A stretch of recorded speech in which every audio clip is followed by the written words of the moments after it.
शांति। आज है 19 दिसंबर 2021 के अव्यक्त महावाक्य। रिवाइज है 13 दिसंबर 1989। मुरली का टाइटल है दिव्य ब्राह्मण जन्म के भाग्य की रेखाएं। दिव्य ब्राह्मण जन्म के भाग्य की रेखाएं। आज विश्व रचयिता बाप दादा अपने विश्व की सर्व मनुष्य आत्माओं रूपी बच्चों को देख रहे हैं। मनुष्य आत्माओं रूपी बच्चों को देख रहे हैं। सर्व आत्माओं में अर्थात सर्व बच्चों में दो प्रकार के बच्चे हैं। हम बच्चों में भी बाबा कहते दो प्रकार के बच्चे हैं। एक हैं बाप को पहचानने वाले और दूसरे हैं पुकारने वाले व परखने के प्रयत्न करने वाले। एक है बाप को पहचानने वाले, दूसरे हैं पुकारने वाले व परखने के प्रयत्न करने वाले कि यही बाबा है या नहीं है। बाबा है तो आओ मेरा ये दुख दर्द दूर करो, तो परखने वाले। लेकिन हैं सभी बच्चे। तो आज दोनों प्रकार के बच्चों को देख रहे थे। सर्व बच्चों में से पहचानने वाले व प्राप्त करने वाले बच्चे बहुत थोड़े और पहचान करने के प्रयत्न वाले अनेक हैं कि अभी भी पहचान ही कर रहे यही बाबा है या नहीं है। तो पहचानने वाले बच्चों के मस्तक पर श्रेष्ठ भाग्य की लकीर चमक रही है। जिन्होंने पहचान लिया, बाबा कहते उनका भाग्य चमक रहा है, उनकी भाग्य की लकीर चमक रही है। और सबसे श्रेष्ठ भाग्य की लकीर है बाप द्वारा दिव्य ब्राह्मण जन्म की। कि बाबा के बने तो हमको ये नया जीवन, ब्राह्मण जीवन मिला। तो दिव्य जन्म की रेखा अति श्रेष्ठ चमक रही है। पुकारने वाले बच्चे अनजाने भी मानते यही हैं कि भगवान ने हमें रचा है, लेकिन अनजान होने कारण दिव्य जन्म की अनुभूति नहीं कर सकते हैं ना। अभी भी पुकार ही रहे हैं तो अपने इस दिव्य जन्म का अनुभव कि हमारा ये जन्म इतना श्रेष्ठ है ना, भगवान के द्वारा दिया हुआ जन्म है, इसका अनुभव नहीं कर पाते। आप भी कहते हो कि हमें बाप दादा ने दिव्य जन्म दिया है। वह भी कहते हैं भगवान ने रचा है, भगवान ही रचता है, भगवान ही पालन है। ही आ रहा है, निश्चय नहीं है। भगवान ही पालनहार है, लेकिन दोनों के कहने में कितना अंतर है।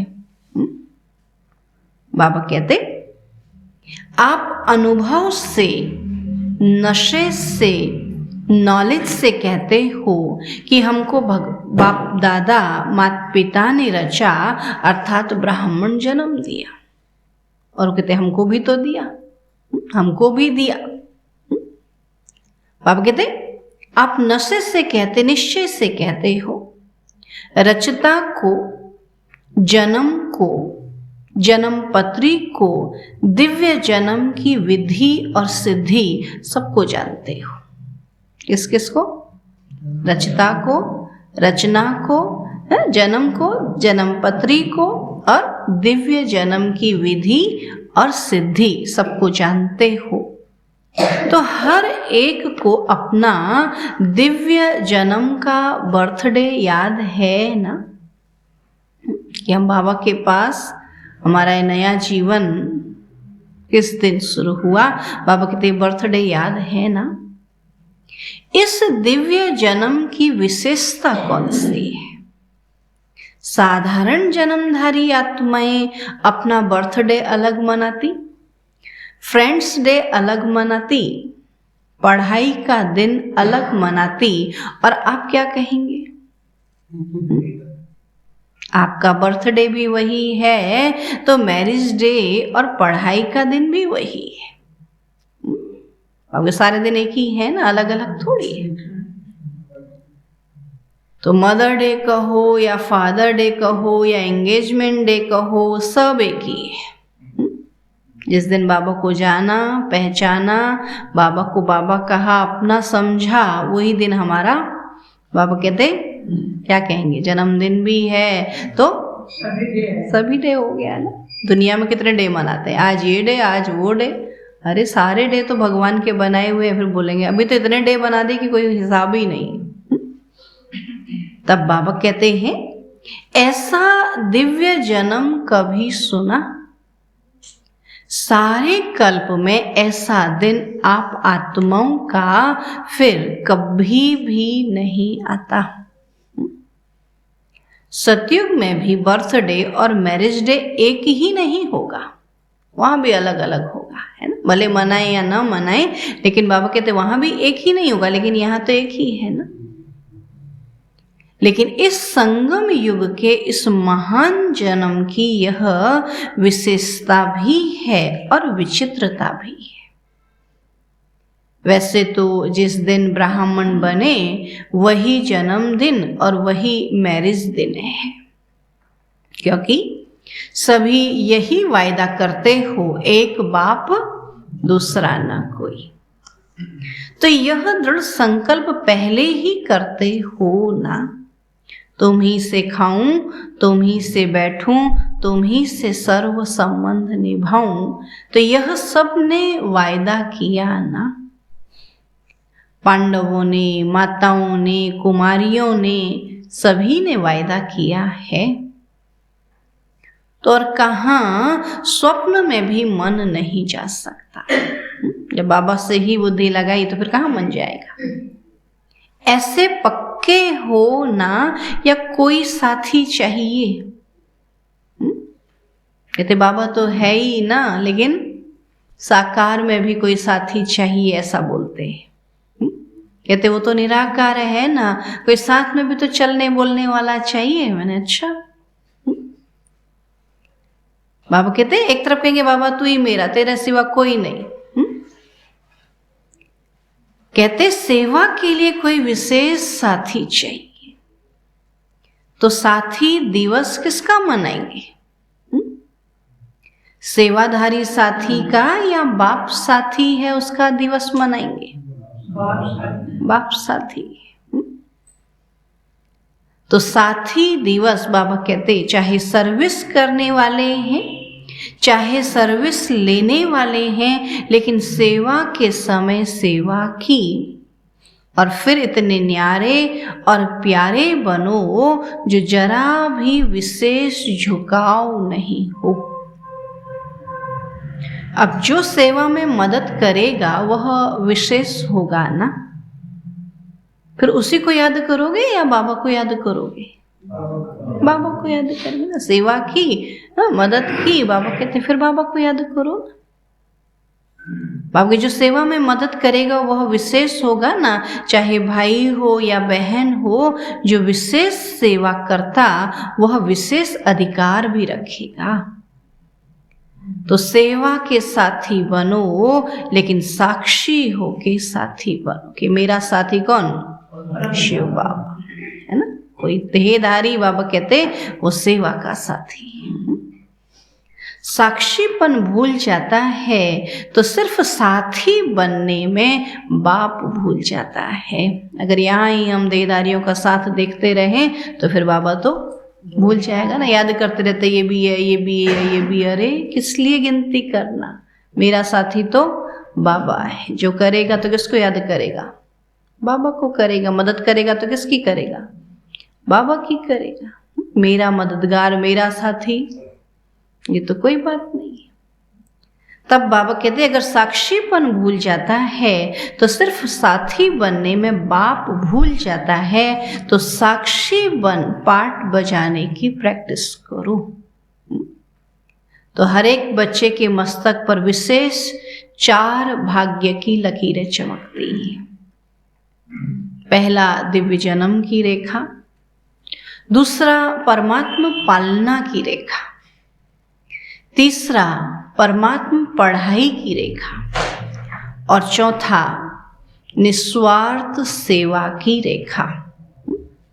आप एकदम सेवा कर रहे, कोई स्वार्थ रख करके नहीं। तो निस्वार्थ सेवा की रेखा, तो सभी के मस्तक में चारों ही भाग्य की रेखाएं चमक रही हैं। लेकिन चमक में और सदा एक रस वृद्धि को प्राप्त करने में फर्क होने के कारण चमक में अंतर देखा।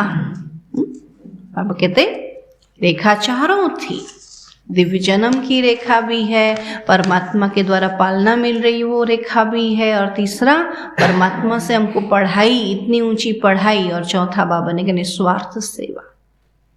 लेकिन चारों में अंतर। बाबा कहते आदि से अभी तक चारों ही रेखाएं यथार्थ रूप से चलती रहे, वह बहुत थोड़ों की है। चारों की चारों रेखाएं सदा बराबर चलती रही, बाबा कहते बहुत थोड़ी की है ना। किसी का दिव्य जन्म है तो जन्म है, लेकिन कहीं कहीं परमात्मा पालना लेने में छूट गए हैं ना, कोई पढ़ाई में छूट गए हैं, और कोई स्वार्थ, बाबा कहते निस्वार्थ के जगह स्वार्थ वाली सेवा आ गई। तो यथार्थ रूप से चलती रहे वो बहुत थोड़े की है। बीच बीच में कोई न कोई बात में भाग्य की लकीर या तो खंडित होती है या चमक कम होती है, स्पष्ट नहीं होती है। जैसे हस्त रेखाएं भी देखते हैं ना, कोई की, बाबा कहते हस्त रेखाएं भी कोई की खंडित होती, कोई की एक रस होती है, और कोई की स्पष्ट होती है। किसी के तो हाथ देखेंगे ना कि लकीरें ही नहीं होती, लकीरें ही लकीरें कटी कटी कटी सी होती, और किसी की एकदम डार्क। तब बाबा कहते कोई की स्पष्ट होती है और कोई की स्पष्ट नहीं होती। तो बाप दादा भी बच्चों के भाग्य की रेखा को देखते रहते हैं। दिव्य जन्म तो सभी ने लिया, लेकिन दिव्य जन्म की रेखा खंडित होती, वह स्पष्ट नहीं होती, क्योंकि अपने जन्म के धर्म में अखंड नहीं चलता, तो उनके भाग्य की लकीर खंडित होती है। बाबा कहते हमारा जो दिव्य जन्म हुआ है, बाबा कहते उसमें हम क्या रहें, अखंड रहें, सदा ब्राह्मण बन करके रहें। तो धर्म क्या है और कर्म क्या है उसको तो जानते हो ना। ऐसे ही परमात्मा पालना में तो सभी ब्राह्मण चल रहे हो ना, भगवान ही पाल रहे। कहते किसने पालना करी, तो कहते भगवान ही खिलाता है, भगवान ही पिलाता है।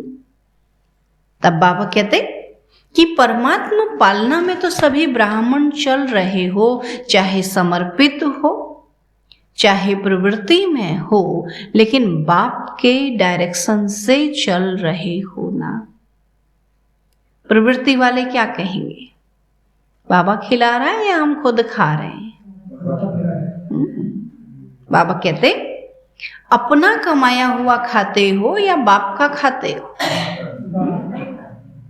बाप का खाते हैं ना, क्योंकि अपना सब कुछ बाप को दे दिया तो बाप का ही हुआ ना। क्या कहते भक्ति में, तन मन धन सब तेरा, तेरा तुझको अर्पण क्या लागे मेरा, कहते हैं ना।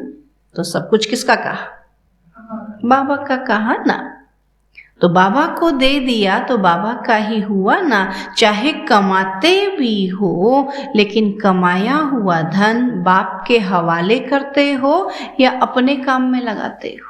बोला मेरा धन मैं जैसे मर्जी खर्च करूं ऐसे, या बाबा ने दिया है तो उसको अच्छे कार्य में लगाऊंगा, गलत कार्य में नहीं। ट्रस्टी हो ना, ट्रस्टी का अपना कुछ नहीं रहता है। गृहस्थी में अपनापन होता है और ट्रस्टी में अपना नहीं, क्या कहेंगे, बाबा का है। बाबा कहते गृहस्थी में अपनापन होता है, ट्रस्टी अर्थात सब बाप का है। अपने हाथ से खाना बनाते हो तो भी समझते हो ना कि ब्रह्मा भोजन खा रहे हैं। पहले भोग किसको लगाते हो? बाप को अर्पण करते हो ना। अर्पण करना अर्थात बाप का खाना, कि बाबा ये आपका भोग है, तो बाबा को सौंप दिया तो फिर क्या हो गया? वो ब्रह्मा भोजन हो गया ना। और अर्पण करके खा रहे हैं ना, तो अर्पण करना अर्थात बाप का खाना, तो ब्रह्मा भोजन खाते हो। चाहे बच्चों के अर्थ भी लगाते हो तो वह भी डायरेक्शन अनुसार लगाते हो। जैसे समर्पित बहनें व भाई भिन्न भिन्न कार्य में तन मन भी लगाते तो धन भी लगाते है ना। जो भी उनको दिया हुआ धन है उसको भी तो सेवा में ही लगाते हैं ना। ऐसे प्रवृत्ति में रहने वाले भी चाहे तन लगाते चाहे धन लगाते तो बाप की श्रीमत प्रमाण ही अमानत समझ कार्य में लगाते हो, ऐसे करते हो ना। बाबा कहते कि बाबा की श्रीमत के अनुसार ही लगाते ना, अपनी मनमत या परमत के हिसाब से तो नहीं लगाते। अमानत में खयानत अथवा मन मत तो नहीं मिलाते हो ना। तो परमात्मा पालना सब ब्राह्मण आत्माओं को मिल रही है। भगवान तो सबकी पालना कर रहा है ना, चाहे समर्पित हैं चाहे ग्रस्त में हैं, है ना। बाबा कहते हैं परमात्मा पालना सब ब्राह्मण आत्माओं को मिल रही है और पालना की जाती है शक्तिशाली बनाने के लिए। माँ बाप क्या चाहते हैं? मेरे बच्चे कैसे बने? शक्तिशाली बने ना। तो शिव बाबा भी चाहता कि सब बच्चे शक्तिशाली बने। माता की पालना का प्रत्यक्ष रूप क्या होता है कि बच्चा शक्तिशाली बनता है। तो ब्रह्मा माँ की पालना द्वारा सभी मास्टर सर्वशक्तिवान बने हो, लेकिन कोई बच्चे सदा शक्तियों को कार्य में लगाते और कोई बच्चे प्राप्त शक्तियों को अर्थात पालना को कार्य में नहीं लगाते ना। बाबा ने जो हमको सिखाया उसको कार्य में नहीं लगाते, अर्थात पालना को प्रैक्टिकल में नहीं लाते। इसलिए श्रेष्ठ पालना मिलते हुए भी कमजोर रह जाते हैं, है ना। जब कोई चीज़ हमने सीखी है उसको हम कार्य में लगाते हैं, यूज करते, धीरे धीरे हम उसमें मजबूत हो जाते हैं, अर्थात परफेक्ट हो जाते हैं। और यूज नहीं करते हैं तो धीरे धीरे क्या होते हैं? फिर कमजोर हो जाते हैं, वो शिक्षा को हम भूल जाते हैं।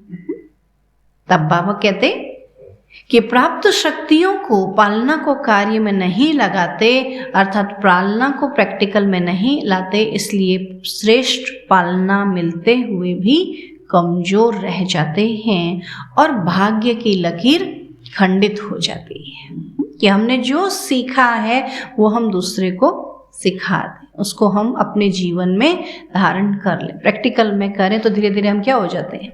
मजबूत हो जाते हैं। तो ऐसे ही पढ़ाई की लकीर,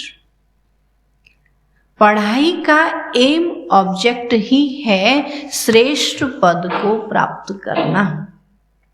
सुना, खाली पढ़ लेना हमारा लक्ष्य नहीं है।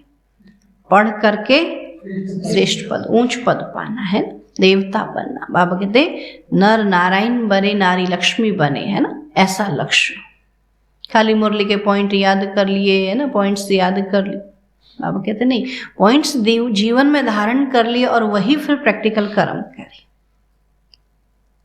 तो पढ़ाई का एम ऑब्जेक्ट ही है श्रेष्ठ पद को प्राप्त करना। शिक्षक बाप पढ़ाई सबको एक ही पढ़ाता है और एक ही समय पर पढ़ाता है। ऐसा है कि किसी को अलग पढ़ाया, किसी को अलग पढ़ाया। हाँ, आने वाले अपने समय अनुसार पढ़ते, लेकिन मुरली तो एक ही है ना।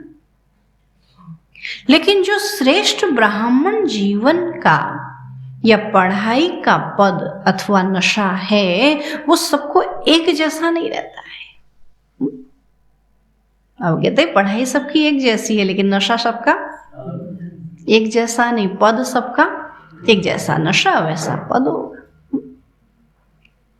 फरिश्ता सो देवता स्टेटस को सदा स्मृति में नहीं रखते हो, इसलिए भाग्य की लकीर में अंतर पड़ जाता है कि मैं ब्राह्मण सो फरिश्ता, फरिश्ता सो देवता बनने वाली आत्मा हूं। बाबा कहते ये बुद्धि में नहीं रहता है। क्या कि मैं कहाँ से, मैं तो कमजोर हूं, मैं तो ये हूं। अरे भगवान ने मुझे चुना है, तो क्या कमजोर को चुना होगा? हाँ, या शक्तिशाली को चुना होगा? और कमजोर होगा भी तो भगवान सिखाने वाला है, तो क्या करेगा? शक्तिशाली बना देगा। फिर क्यों कहते मैं कमजोर हूं? फिर तो आप किस पर डाउट कर रहे हैं? भगवान पर। तब बाबा कहते हैं कि ये भूल जाते हैं कि मैं कौन हूं। मैं ब्राह्मण सो फरिश्ता सो देवता बनने वाली आत्मा। ऐसे ही सेवा की लकीर, तो सेवा की विशेषता है जो ब्रह्मा बाप ने साकार रूप में अंतिम वरदान रूप में स्मृति दिलाई, निराकारी, निर्विकारी और निरअहंकारी। तो निराकारी स्थिति में स्थित होने के बिना किसी भी आत्मा को सेवा का फल नहीं दे सकते। सुना? बाबा कहते जब तक हम निराकार स्थिति में स्थित नहीं होंगे तो हम न सेवा का फल ले सकते, न किसी को दे सकते, है ना। बाबा भी कब देगा हमारे को? जब हम बाबा की श्रीमत के अनुसार निराकारी स्थिति में स्थित होंगे तब। तो निराकारी स्थिति में स्थित होने के बिना किसी भी आत्मा को सेवा का फल नहीं दे सकते, क्योंकि आत्मा का तीर आत्मा को लगता है। मैं भी आत्मा, ये भी आत्मा। जब आत्मा समझ करके सुनाएंगे तब तो उसको समझ में आएगा, वरना तो अपने को भी देह देख रहे हैं, दूसरे को भी देख रहे हैं, अरे तो ये है, तो ये है, पद पोजीशन स्टेटस देख करके ज्ञान देते हैं तो उसको तीर नहीं लगता है ना। केवल आत्मा है, शिव बाबा का बच्चा है ना, बाबा के पास आया है, ऐसा समझ। तो बाबा ने कहा आत्मा का तीर आत्मा को लगता है। स्वयं सदा इस स्थिति में स्थित नहीं है, तो जिनकी सेवा करते हो वह भी सदा स्मृति स्वरूप नहीं बन सकते। जब मैं ही याद में नहीं हूं तो दूसरे को कैसे आत्मा की याद, परमात्मा की याद दिलाऊंगी, है ना। तब बाबा कहते हैं जिनकी सेवा करते हो वो कब होगा? जब खुद आत्मिक स्मृति में रहते होंगे। तो ऐसे ही निर्विकारी, कोई भी विकार का अंश अन्य आत्मा के शूद्र वंश को परिवर्तन कर ब्राह्मण वंशी नहीं बना सकता। अगर अपने अंदर विकार है तो बाबा के दूसरे के विकारों को कहां से दूर करेंगे? तो उस आत्मा को भी मेहनत करनी पड़ती है, इसलिए मोहब्बत का फल सदा अनुभव नहीं कर सकते, है ना। बाबा कहते बाबा से मोहब्बत है लेकिन विकार का अंश है, तो फिर मोहब्बत का फल अनुभव नहीं कर सकते। और निरअहंकारी सेवा का अर्थ ही है फल स्वरूप बन झुकना। जैसे वृक्ष में फल आ जाता तो क्या होता है? झुक जाता है। तो ऐसे ही बाबा कहते कि निर्विकारी बने और निराकारी बने तो उसके बाद क्या हो जाएगा? ऑटोमेटिक निरअहंकारी बन जाएंगे, फल मिल जाएगा, फल स्वरूप क्या हो जाएंगे? निरअहंकारी, है ना। बाबा इतना कुछ दे देता तो बाबा कहते फिर निरअहंकारी होंगे ना। तो बिना निर्माण बने निर्माण अर्थात सेवा में सफलता नहीं मिल सकती। निर्माण बने बिना निर्माण नहीं कर सकते। निर्माण माना जहां मान शान की इच्छा नहीं, और निर्माण माना जहां विकास, प्रोग्रेस, है ना। बाबा कहते जब तक निर्माण नहीं बनेंगे तब तक निर्माण नहीं कर सकते। तो निराकारी, निर्विकारी और निरअहंकारी, इन तीनों वरदानों को सदा सेवा में, प्रैक्टिकल में लाना। सदा बाबा कहते निराकारी होकर रहना, आत्मिक स्वरूप में रहना। दूसरा निर्विकारी रहना। तीसरा बाबा कहते जब निराकारी और निर्विकारी रहेंगे तो निरहंकारी तो स्वतः हो जाएंगी। तो इसको कहते हैं अखंड भाग्य की रेखा। तो अब चारों ही भाग्य की रेखाओं को चेक करो, ये अखंड है या खंडित है? कौन कौन सी चार रेखाएं?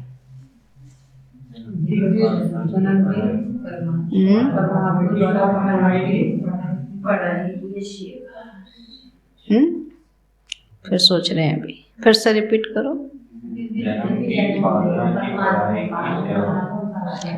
दिव्य जन्म, फिर दूसरा बाबा ने कहा जन्म पत्री, फिर बाबा ने कहा पढ़ाई, फिर बोला निस्वार्थ सेवा। तो अखंड है या खंडित है, स्पष्ट है या अस्पष्ट है, ये देखो, अपने आप को देखो। हमने जो दिव्य पालना ली, बाबा के बने, जन्म से सदा बाबा के ही बने रहे, या हाथ छोड़ा फिर आए, हाथ छोड़ा फिर आए? ये खंडित तो नहीं हुआ है? फिर बाबा ने कहा हमारी जन्म पत्री पूरा बाबा देख रहा है। फिर पढ़ाई, कि हम पढ़ाई रेगुलर पढ़ते हैं या कभी कभी मिस हो जाती है। फिर चौथा खाली सेवा नहीं कहा बाबा ने, आज निस्वार्थ सेवा बोला है ना, कहीं भी स्वार्थ नहीं हो। तो स्पष्ट है या अस्पष्ट है? कोटों में कोई तो बन गए हैं, लेकिन बनना है कोई में कोई। सतयुग में तो एंट्री हो गए हैं, लेकिन सतयुग में भी कौन सी सीट मिलेगी वो आपको देखना है। ज्ञान मिल गया, बाबा को याद कर रहे हैं, लेकिन हमने पद क्या पाना है ना। बाबा कहते कोई में से भी कोई बनना है, और जो कोई में कोई होगा वही अब सर्व का माननीय और भविष्य में पूजनीय बनता है। सुना? जो कोई में कोई होगा वो अभी सर्व का माननीय होगा और भविष्य में पूजनीय बनता है। तो जो अखंड भाग्य के लकीरवान हैं उसकी निशानी है कि वह अब भी सर्व ब्राह्मण परिवार का प्यारा होगा। सुना बाबा आज क्या कहता कि जो अखंड भाग्य के लकीरवान है उसकी निशानी है वो अब भी सर्व ब्राह्मण परिवार का प्यारा होगा, और माननीय होने के कारण सर्व की दुआएं श्रेष्ठ आत्माओं के भाग्य की लकीर को चमकाती रहेगी। तो अपने आप से पूछो मैं कौन? तो सुना आज क्या देखा? दुनिया वाले कहते हैं पालनहार है, जन्मदाता है, लेकिन जन्मदाता का परिचय ही नहीं है। भगवान के लिए क्या कहते हैं? ये वही पालता है, वही पैदा करता है, वही मारता है, ऐसा बोलते हैं ना, लेकिन वो कौन है? परिचय नहीं है। और आप नशे से कहते हो कि जन्मदाता परमात्मा कैसे है, पालनहार परमात्मा कैसे है, और ब्रह्मा माँ की पालना भी मिल रही है, और बाप की श्रेष्ठ मत पर योग्य आत्माएं बन गई। तो बाप बच्चे को योग्य बनाता है और माँ शक्तिशाली बनाती है। तो दोनों अनुभव है ना, बाबा पढ़ा पढ़ा करके योग्य बना रहा है और माँ पालना दे करके शक्तिशाली बना रही है।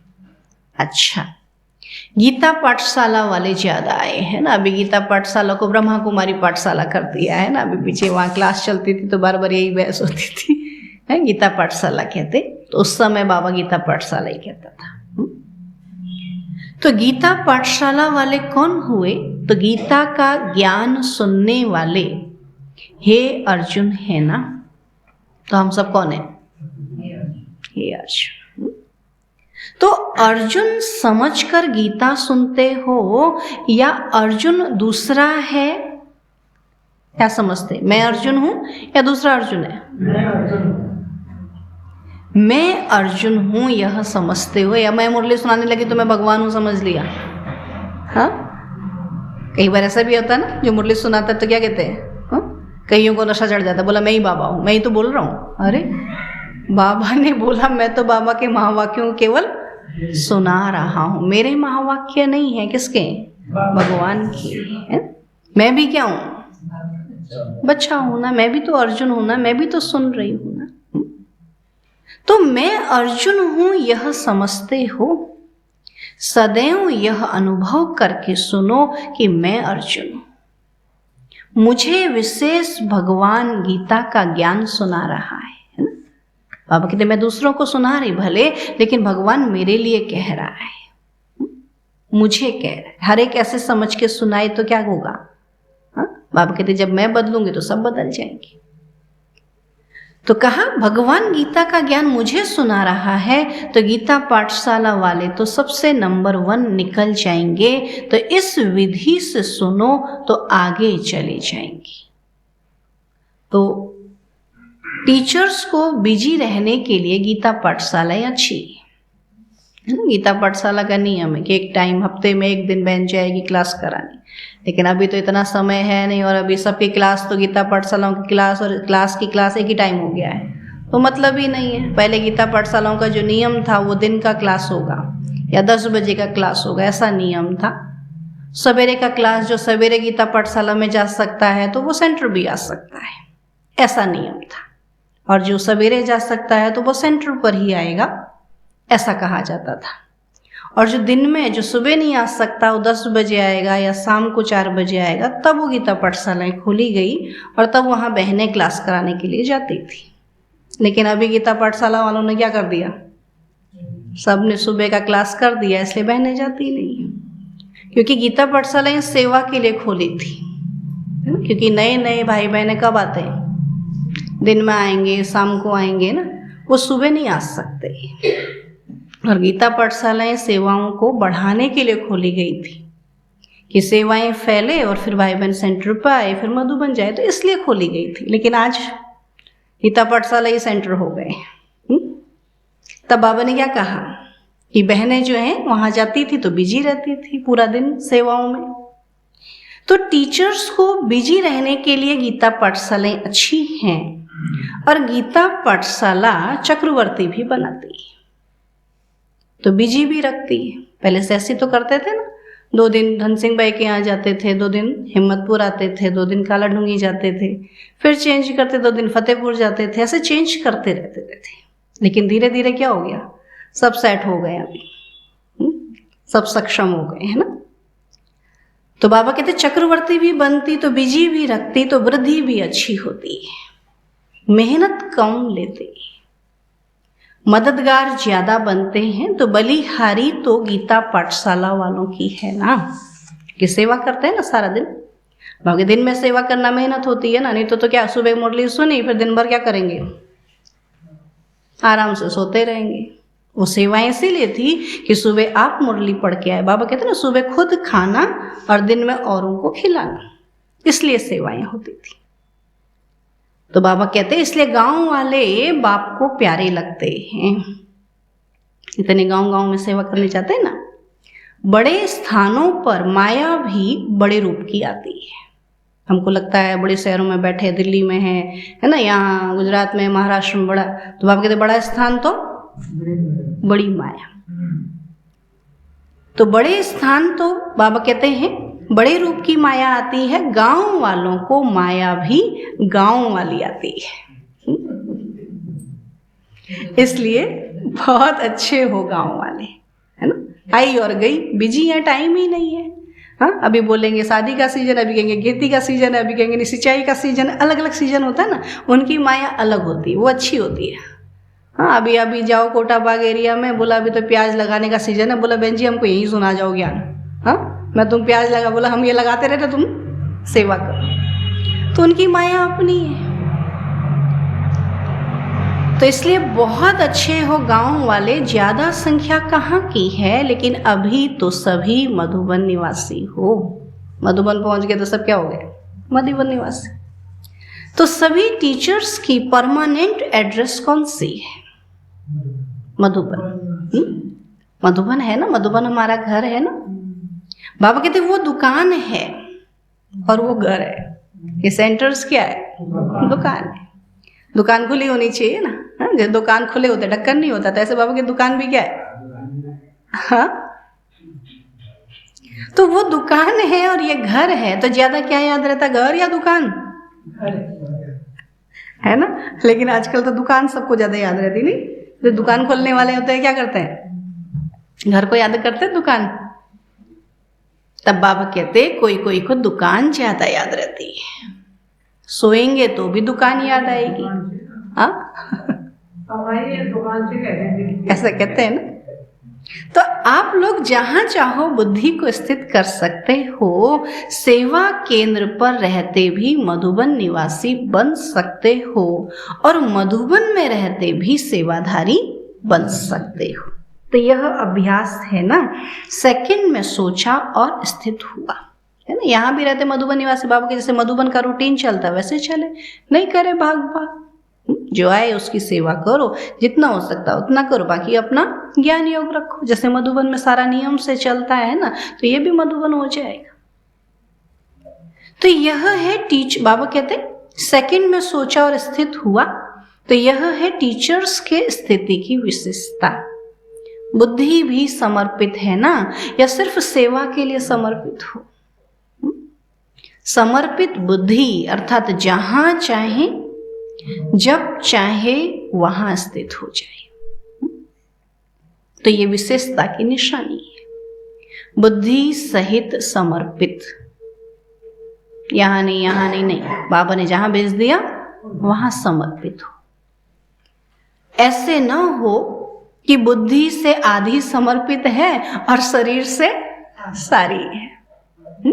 शरीर से तो सेंटर पर और बुद्धि दुनिया में लगी है, घर में लगी, कहीं और लगी है, तो ऐसे समर्पित का फिर समर्पित कहेंगे? नहीं। कोई कोई टीचर्स भी कहती है कि योग में बैठते हैं तो आत्म अभिमानी होने के बदले सेवा याद आती है। जैसे अभी आजकल योग भट्टी रखी है ना, तो आजकल भाई बहने योग सेवा का प्रोग्राम, मैंने कहा अच्छा अभी योग का समय है तो क्या करो, योग करो ना। योग के समय सेवा के लिए भागने की क्या आवश्यकता है? आपका योग, बाबा ने कहा ना, इतना अच्छा हो, आपका योग अच्छा होने से वो जहां सेवक है वो अपने आप आपके पास खींचे हुए आएंगे, है ना? वरना आपके जाते ही वो भाग जाएंगे। तो कई कहते हैं योग के बदले, योग में बैठते हैं तो आत्म अभिमानी स्थिति होने के बदले सेवा याद आती है। लेकिन ऐसा नहीं होना चाहिए, क्योंकि लास्ट समय अगर अशरीरी बनने के बजाय सेवा का भी संकल्प चला तो सेकंड के पेपर में फेल हो जाएगी। तो उस समय सिवाय बाबा के निराकारी, निर्विकारी, निरअहंकारी और कुछ याद नहीं। बस इतना ही याद रहे, मुझे निराकारी बनना है, निर्विकारी और निरअहंकारी, बस, और कुछ याद ना आए। ब्रह्मा बाप ने अंतिम स्टेज यही बनाई ना, बिल्कुल निराकारी। सेवा में फिर भी साकार में आ जाएंगे, इसलिए यह अभ्यास करो। जिस समय जो चाहे वह स्थिति हो, नहीं तो धोखा मिल जाएगा। ऐसे नहीं सोचो सेवा का ही तो संकल्प आया, खराब संकल्प विकल्प तो नहीं आएगा। ऐसे कहते ना, क्या हो गया फिर सेवा ही तो सोच रहे हैं, लेकिन योग का समय तो योग देही अभिमानी स्थिति, उस समय सेवा का संकल्प क्यों? और जब सेवा कर तो सेवा कर। तो कहते खराब संकल्प थोड़ी आया, लेकिन कंट्रोलिंग पावर तो नहीं हुई ना। कंट्रोलिंग पावर नहीं तो रूलिंग पावर आ नहीं सकती, फिर रूलर बन नहीं सकेंगे। तो अभ्यास करो। यहाँ जब बाबा कहते अपने ऊपर ही कंट्रोल नहीं रहा, तो वहां राज्य कैसे करेंगे? वहां कैसे कंट्रोलर रूलर बनेंगे? अभी से बहुत काल का अभ्यास चाहिए, इसको हल्का नहीं छोड़ो। तो सुना टीचर्स को क्या अभ्यास करना है, तब कहेंगे टीचर्स बाप को फॉलो करने वाली है। सदा ब्रह्मा बाप को सामने रखो और 3 वरदान याद रखो और फॉलो करो। यह तो सहज है ना। तो यह अंतिम वरदान बहुत शक्तिशाली है।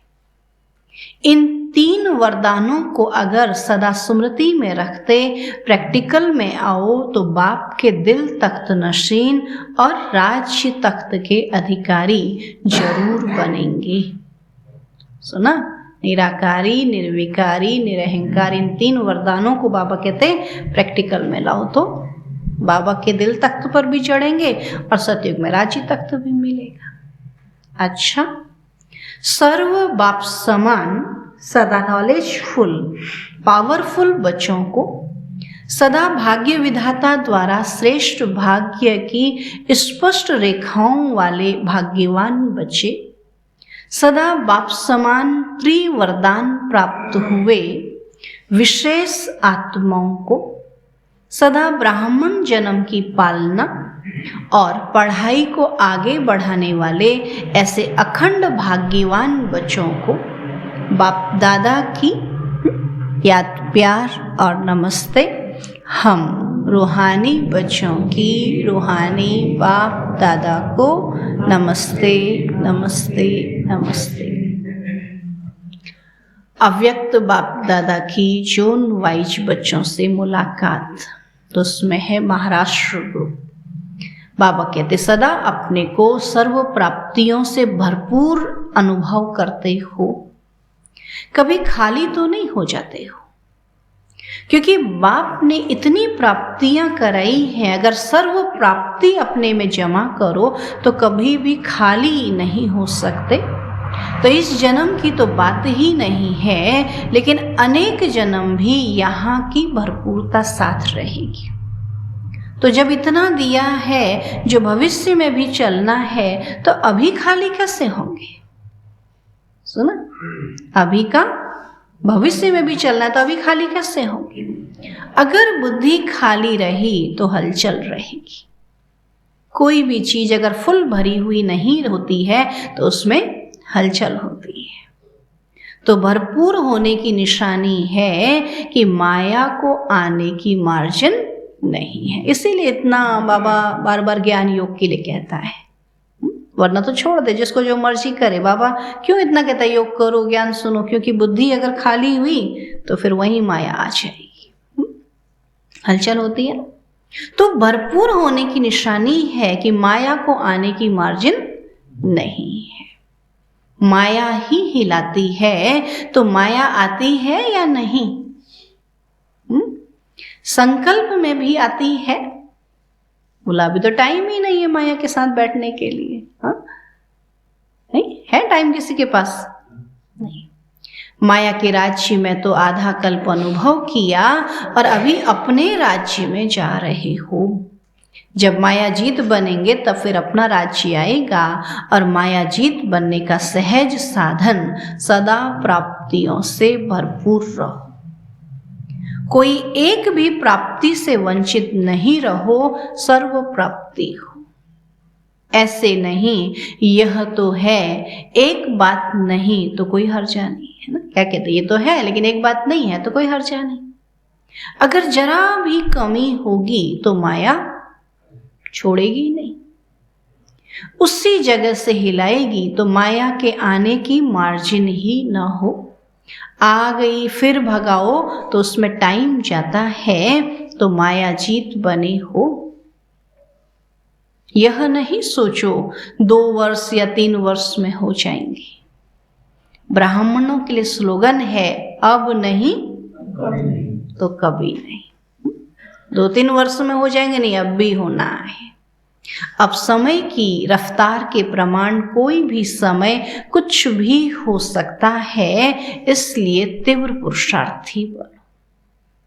अच्छा, आज का वरदान है समय और संकल्प सहित अपने सर्व खजानों को विल करने वाले मोहजीत भव। समय और संकल्प सहित अपने सर्व खजानों को विल करने वाले मोहजीत भव। बाबा कहते हैं जैसे बच्चे को सब कुछ विल किया जाता है, ऐसे आप लोग भी बाप को अपना वारिस बनाकर सब कुछ विल कर दो तो विल पावर आ जाएगी। इस विल पावर से मोह स्वतः नष्ट हो जाएगा ना। जब बाबा को ही विल कर दिया तो फिर किस में मोह आएगा, जब कुछ है ही नहीं अपना तो मोह स्वतः नष्ट हो जाएगा।